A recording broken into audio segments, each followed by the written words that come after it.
Hello everyone. Today we are here with the topic of English grammar, that is subject and predicate. You have already studied about this topic in your previous classes, so I hope you have some knowledge about it. So now we'll learn something more about this topic. Okay? See, sentence is divided into two parts. First, a subject, which is also known as a naming part, and second, predicate, which is also known as a doing part.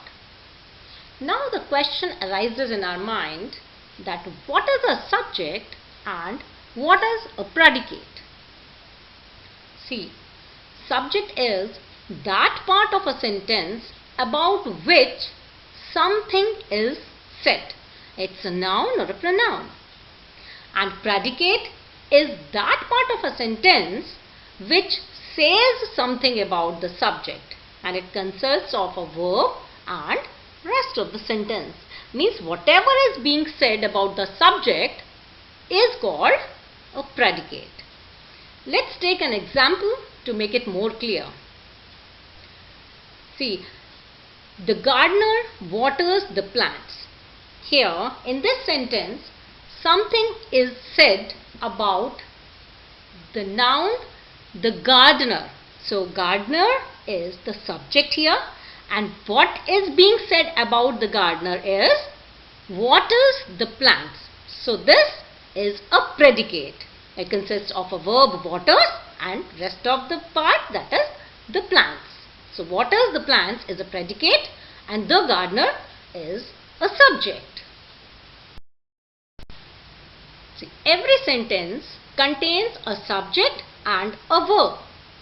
So a short sentence may consist of only two words, like he sleeps. He sleeps, just two words are there and a sentence is completed. So in this sentence, something is being said about a pronoun he. So he is the subject here, and what is being said about the subject is sleeps. So sleeps is a predicate. We can take more examples like she dances. She dances, and this she, a pronoun, is a subject and dances is a predicate. An imperative sentence expresses an order or a request. It doesn't have a written subject.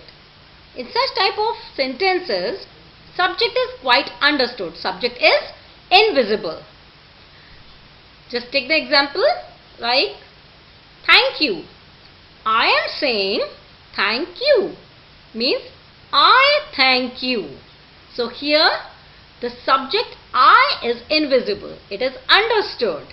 So I is subject and thank you is the predicate. Let's take another example. Go away. I am saying go away means I am saying to you, you go away. Here the subject you is invisible. It's not written here, but it is understood. So the subject is you and predicate is go away. Now let's have a glimpse on some exercises. First exercise is separate the following sentences into subject and predicate. Here we have to separate the subject and predicate from the sentences. First one, stars twinkle in the sky. Here something is being said about the noun stars. So stars is a subject here, and what is being said about the noun stars is twinkle in the sky. So twinkle in the sky is the predicate. Next, they are walking down the road. Here something is being said about a pronoun they. So they is the subject here. And what is being said about the subject is are walking down the road. So this is the predicate. Now here are some more examples for you to solve. Now the next exercise is complete the following sentences by adding suitable predicates. Here we are provided with the subjects and we have to add suitable predicates. Anything we can add here, but it should say something about the subject, my parents. Like you can say, my parents love me, or you can say, my parents care for me, or my parents help me. Anything you can add. See the next one, their house. Now again we can add many options to this subject, but that should be appropriate and should say something about this subject, their house. Like we can say, their house is very big, or you can say, their house is very beautiful, or you can say, their house is near the market. Anything you can add. There are few more examples for your practice. Now the next exercise is fill in appropriate subjects for the following predicates. See, in previous exercise we have added suitable predicates to the given subjects, and in this now we have to add the appropriate subjects to the given predicates. Let's take the first one. Dash is near my house. We can add anything here which is appropriate with this predicate. My school is near my house. A temple is near my house.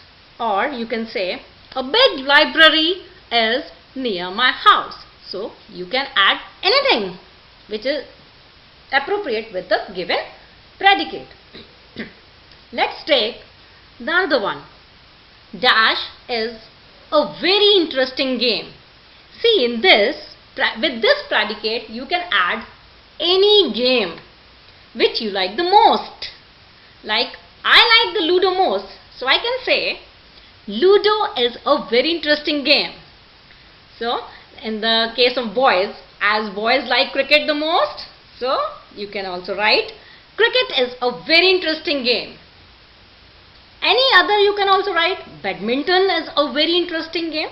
So whichever game you like the most you can add. Right? Now few more exercises are there for your practice. Now this exercise is a matching. Here we have to join the matching parts to make meaningful sentences. So before starting this, let's recall that a sentence has two parts, that is subject and predicate, and we know that predicate consists of a verb and rest of the sentence. So here we are provided with a subject, verb and rest of the sentence, and we have to sum up to make a meaningful sentence. Let's take the first one. These oranges. See, oranges is a plural noun, so a plural verb are will go with this. So these oranges are. Now if we see the options in rest of the sentence, so the option very sweet goes with this because oranges are very sweet. So these oranges are very sweet. Here is our meaningful sentence. Now let's take the next. Maths. We all know maths is a subject. So maths, and the appropriate verb is will go with the subject maths. So maths is. Now see the options in rest of the sentence. A scoring subject. Here is the appropriate part. So maths is a scoring subject, and this is a meaningful sentence. Now here are few more parts for you to solve, and I hope you will enjoy them. I hope you understood the topic and enjoyed the video. So thanks for watching it.